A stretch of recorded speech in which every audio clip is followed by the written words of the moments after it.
Welcome back. When I was 9, my father gifted me the dollhouse. It wasn't your average dollhouse. It was an intricate, antique miniature mansion that he had bought from a mysterious estate sale. It was an imposing structure, complete with miniature rooms, each filled with tiny detailed furniture and several porcelain dolls. But amidst the array of dolls, 3 stood out: Abigail, Beatrice, and Clara. Their porcelain faces seemed more detailed, more alive. Their tiny eyes held a certain gleam that the others lacked, drawing me to them. I was enchanted by it, though I couldn't explain the peculiar chill that ran through me every time I touched the tiny dolls. My parents dismissed it as an overactive imagination, but I knew there was something off about the dollhouse and its silent residents. Abigail, with her dark curls and blue eyes, resided in the nursery, surrounded by miniature toys and a crib. Beatrice, a redhead with striking green eyes, was found in the study, a desk and a shelf full of tiny books her companions. Clara, the blonde with a scarlet dress, occupied the grand bedroom, a canopy bed and a vanity mirror by her side.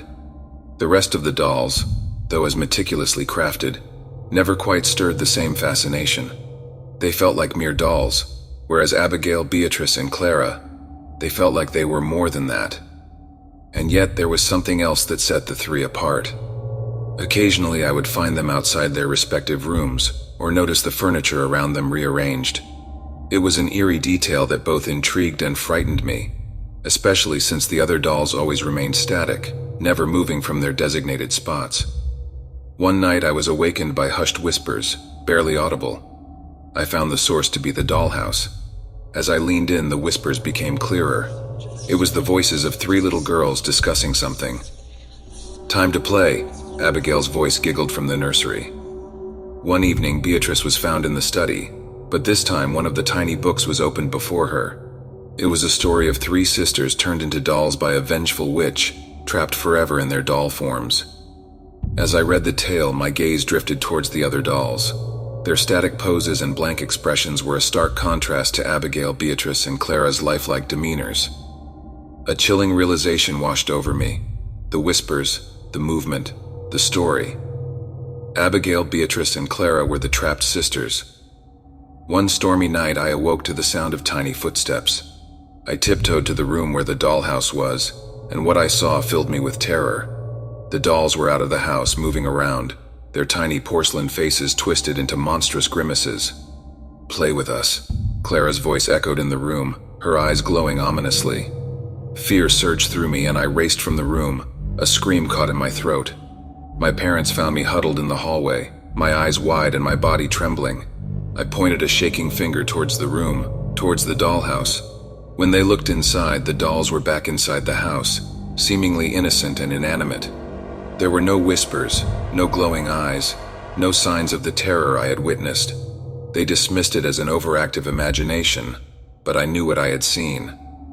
Days later, I mustered the courage to face the dollhouse again. This time, I was determined to learn the truth. In Beatrice's study, I found a new book opened.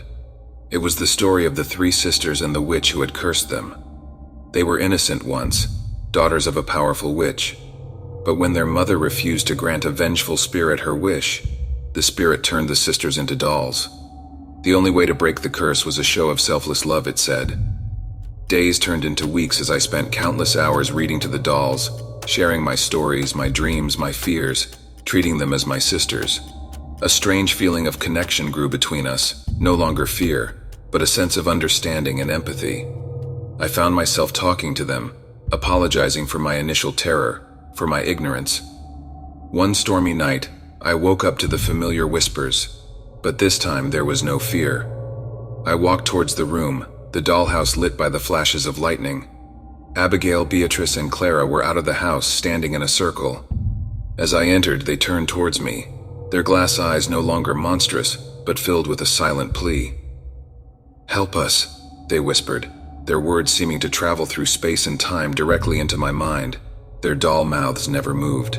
They turned to the center of their circle where a new book resided titled Sisters. Remembering the story, the curse, and the cure, I decided to follow the instructions detailed in the book, hoping to lift the curse and free the sisters. As I began the incantation from the book, the room's temperature dropped. An icy shiver crawled up my spine. I heard an unearthly growl, low and menacing. I tried to continue the incantation, but the words blurred in front of me, the characters of the old book twisting and changing, the narrative shifting. The title changed into Betrayal. It was no longer the incantation I had read before. It was a story about the spirit who cursed the sisters. The spirit was not just a vengeful entity, it was a demon of deceit, thriving on manipulation. The curse it cast was layered. It promised freedom but secretly ensured eternal damnation. A chilling laugh filled the room, making my blood run cold. The dolls were laughing, their glass eyes glinting with a malicious delight that made my stomach churn. Then the laughter stopped, replaced by the familiar whispers. They were thanking me. A dreadful realization dawned upon me. The show of selfless love was not intended to break the curse, but to transfer it. By reciting the incantation and showing my love, I had unknowingly freed the spirit and invited it to possess a new host. Me. A wave of terror washed over me. My body felt heavy, and an inexplicable coldness seeped into my bones. Or should I say, cloth. I glanced at the other dolls in the dollhouse, their lifeless eyes suddenly more chilling than before, as though hiding secrets of past victims ensnared in the same trap. The curse hadn't been broken, it had just found a new host, continuing a horrifying cycle of deceit and betrayal. The first of the doll encounters began one dark and stormy night when I had taken refuge in a dilapidated mansion in the countryside. I was a young man then, and my thirst for adventure often got the better of me. The mansion looked like it had seen better days. Cobwebs filled the corners and dust covered every surface. I had just about decided to brave the storm rather than spend the night in that spooky place when I saw her. The doll, dressed in a faded pink gown, was sitting atop an old rocking chair.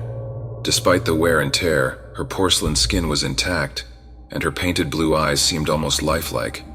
I couldn't help but feel a shiver run down my spine. Suddenly, the doll's eyes blinked. I jumped back in terror, convinced it was a trick of my mind. But there it was again. Blink, blink. In my terror, I rushed out of the mansion, ignoring the heavy rain, choosing the storm's fury over the eerie doll. A few years later, I found myself in a small coastal town while backpacking across the country. One day, I stumbled upon an old antique shop. Inside, a glass display case immediately caught my attention. It housed an intricate marionette puppet, beautifully crafted, with an expression that seemed to hold an unspeakable sadness. Intrigued by its depressive beauty, I purchased the puppet. Later that night in my motel room, I heard a soft whispering sound coming from the marionette. I tried to ignore it, but the whispering grew louder and more persistent. Suddenly, the marionette's limbs began to twitch. Before I knew it, it was standing on its own, looking straight at me with its painted eyes. In terror, I fled the motel, leaving everything behind, including the marionette. The last encounter happened just last year. I was visiting my old aunt who lived in the middle of nowhere, in a quaint old house filled with trinkets from her youth. One particular doll caught my eye, a wooden doll with striking red hair. My aunt said it belonged to my late cousin Lily. That night I was awakened by a soft, repetitive thumping sound. I turned on the bedside lamp and looked around. There at the foot of my bed was the red-haired doll. It stood, arms extended towards me, eyes glowing in the dim light. As I bolted from the room, I swore I heard a child's giggle following me. I didn't look back.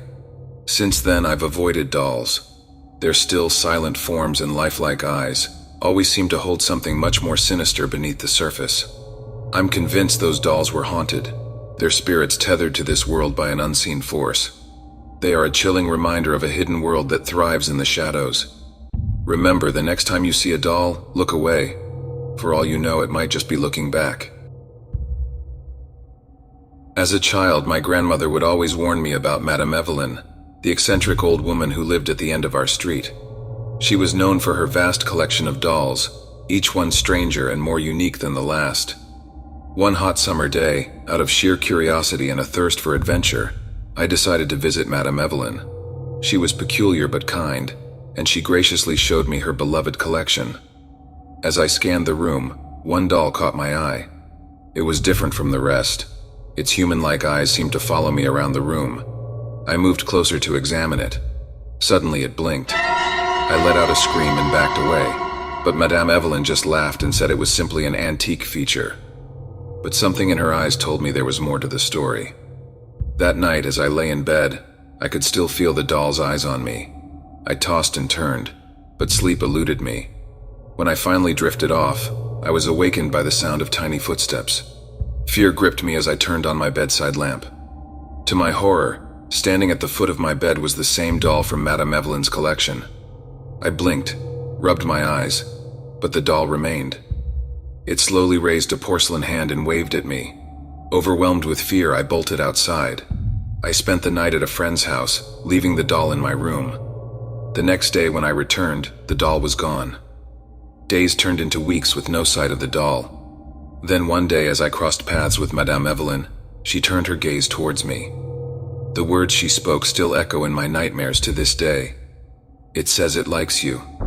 From that moment on, I vowed never to step foot near Madame Evelyn's house again. I would go out of my way, take the long route, do anything necessary to avoid that dreadful house, as if distance could protect me from the horrors I'd witnessed. In the quiet of the night, I still hear the tiny footsteps. I still feel the stare of those human-like eyes. Years later, as an adult, I couldn't help but think back on that eerie encounter with Madame Evelyn's doll. The haunting memory of its lifelike gaze made me shiver, even after all these years. One day I received news that Madame Evelyn had passed away. She had no family, no one to take care of her belongings. So the townsfolk decided to auction off her vast collection of dolls. As I navigated through the sea of glass displays, the stale air filled with the faint scent of dust and forgotten memories, my heart pounded in my chest. And then I saw it, the doll. Its eyes seemed to recognize me, following my movements once again. Suddenly a chill ran down my spine as I remembered Madame Evelyn's words. The doll liked me. In a bid to end this lingering fear, I bought the doll, intending to burn it. That night I placed the doll in the fireplace. I watched as the flames began to lick its porcelain skin. A sense of relief washed over me, but as I would come to know later, it was short-lived. That night, an unnerving sense of being watched lingered in the air. The haunting echo of the doll's lifelike gaze rooted in the corners of my mind, staring back at me through the flames. Then I heard it. The tiny footsteps, just as horrifying as the ones from years past. I turned slowly, my heart pounding in my chest. There it stood, at the corner of my room, silent, watching me with those vivid, lifelike eyes. Suddenly the doll's lips moved, a whisper, soft yet clear. "Madame Evelyn sends her regards." In that moment, terror washed over me, cold and unforgiving. I was paralyzed. The doll was not merely a doll, but something much darker, an entity tethered to it. I blinked and the doll had vanished. My heart pounded in my chest. I knew there was no running away this time. With a deep breath, I set out to find the doll. The search ended in the cold hearth where I found it, lying among the dying, glowing embers. The fire had failed to consume it. Instead, it seemed to have given the doll an eerie sort of rebirth. Not one scratch on it. In desperation, I locked the doll away in a sturdy chest and hid it in my attic. The fireplace could not destroy it, but at least I could keep it out of sight. But every so often, on quiet nights, I can still hear it whispering, reminding me of the secret Madame Evelyn kept, that her dolls weren't just dolls, but vessels carrying something far more sinister.